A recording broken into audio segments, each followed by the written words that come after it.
Déterminés, ces éleveurs vident l'intégralité du chargement de ce camion. Une action coup de poing, lourde de sens pour eux. Vous pouvez le voir, en fait, on vient d'ouvrir un camion. Un camion, enfin là, c'est quoi? C'est des croque-monsieur. Donc là, il est bien lisible que c'est un produit qui est transformé en France, mais il n'y a aucune indication qui prouve que à l'intérieur, on a de la viande française ou du fromage français.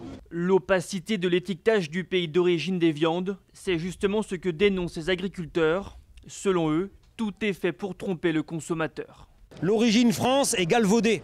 On se sert de l'origine France comme image de marque, mais la grande majorité des produits sont transformés en externe de notre pays et de toute façon ne sont pas produits en France. Donc je pense qu'on trompe le consommateur en contournant la loi et l'étiquetage français. Ça peut être vendu, c'est pas étiqueté. Mobilisation similaire à plusieurs centaines de kilomètres de là. Ces agriculteurs s'en prennent à ce camion en provenance d'Allemagne. Ils transportent du persil produit outre-Rhin, mais conditionné dans des cagettes dont l'origine du produit n'est pas mentionnée. Par cette action, ils souhaitent aussi dénoncer le laxisme de l'État en matière de contrôle. Là, on ment aux consommateurs et là, c'est carrément grave. Là, c'est très très grave. Quelle garantie encore le consommateur si même les services de l'État ne font pas leur boulot correctement? Non, il faut arrêter.